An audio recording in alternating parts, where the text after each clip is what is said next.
Hey, good morning. It's Matt Onikai. It is Tuesday, February 9th, 2010, and we're waiting for another big snowstorm here, supposedly. They're saying like 12 to 15 inches in New York. Well, we'll see. We will see. Ew. We had a cranky day yesterday. I think all the traveling and the just the change of environment got to the kids. Mr. Owen especially spent most of the day sleeping, crying, fetching. So yeah, it was not a pretty day. Kind of annoying. Although I spent most of it in the car, so I wasn't around for a lot of it, which is good. But I got it when I got home, didn't I? Well, hopefully today will be a better day. Yes, I know. Ooh, Owen, did you see that face? Ooh, what was that face? Anyway, we downloaded yesterday from iTunes Danny Kaye's Hans Christian Andersen, which I really haven't heard the music. For those of you that are not 150 years old, that might be familiar with this. It is such great music. I haven't heard it since I'm a little kid, or anyway, in a long time. And the kids seem to really enjoy it, so we were singing that yesterday. And a little this morning, actually. For those of you with kids out there, you might want to consider it. Just like check it out on iTunes. It's really fun. A lot of the music is really fun, and we listened to that. Okay. I was thinking about our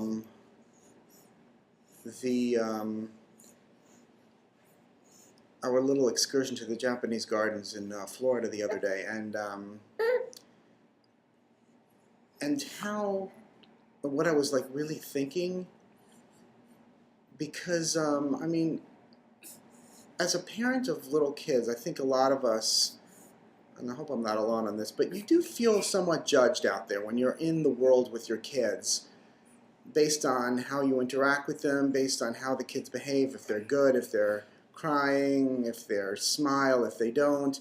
I think people kind of judge you a little based on these little things, which is fine. It is what it is. Everybody does it. Everyone's, But I think there's this extra added pressure when you're a gay dad.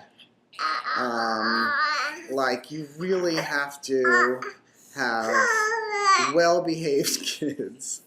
Because you have the eyes of the world looking at you. I mean, not so much here in New York, because we're not an oddity here. A dad pushing a stroller in the streets of the West Village in New York City is not such an unusual thing. But everywhere else it kind of is. And then if you're two dads with two babies, people are really kind of scrutinizing you. I mean, it is what it is. So there is this pressure, and you do sort of feel like, you want to do right by your people. So, you want to do right by. I want to do right by gay people everywhere, and so, people walk away from us going, gay people can be parents. Their kids aren't horrible. They're not sociopaths. And I know it's ridiculous and to think that way, but I can't help but think that way. So, I mean, that's what I really do think about when I'm out and I meet people. And I also, Ken was making fun of me because after a big group of people left us,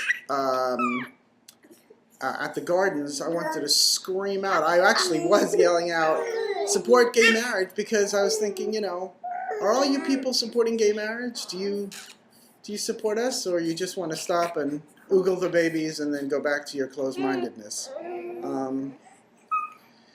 But I didn't scream that out at the Japanese gardens. I just, kept going. So that's what I was really thinking during that excursion. It's weird because I've noticed a number of times being out with the kids, again, not so much in our neighborhood and stuff, but other places that, people stare at twins, anyway.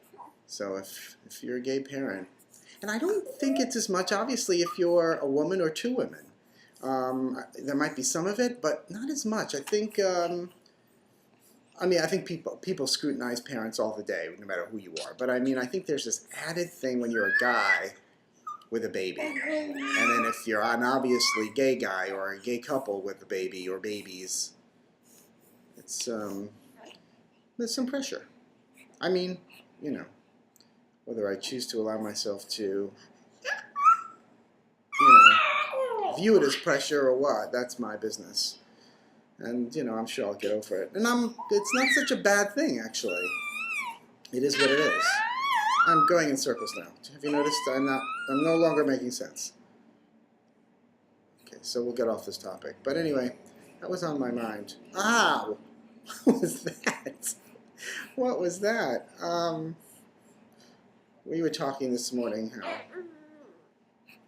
she really seems like she's going to talk any minute. We'll see. My mother told me I spoke fairly early at 9 months old, and then I spoke quite well, which obviously I don't do anymore, but at one time I spoke well when I was quite young, so maybe one of them will. That's it. They are. We had an interesting eating day yesterday. It was like around the world in foods. They had in the morning. They're having sort of like this yogurt and little sour cream and some mashed banana, and then they had. Oh gosh, I don't even remember what they had. Maybe some sweet potato with tomatoes, tomato sauce.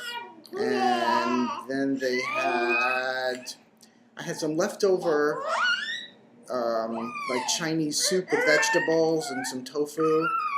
And so they had that, and it was sort of bland, so I mixed it with some oyster sauce, and they loved it. And then I hit the wall. I had some chickpeas, and I made sort of a version of hummus. It was too gummy, and they didn't like it. So the hummus didn't go over well. So we sort of stalled at the Middle East, but as so many do.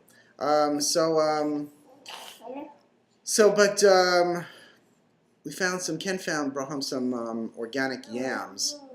Although I don't really know if they're yams. You can't really get yams in this country. People call them yams, but they're really sweet potatoes. Because yams are huge. And these were just like sweet potatoes. So I made a couple of versions of that with some grain. I don't know. We made. They're good. It's good. Ooh, sorry. Headbutt. Did you see that? Okay. Anyway. Oh, you sleepy? Extra squirmy today. Okay, I've been rambling on for a long time. 8:57 minutes. Whoa. Okay. That's it. Let's see if we get any snow this time. So everyone have a nice Tuesday. and we will try to do the same. Okay, bye everybody.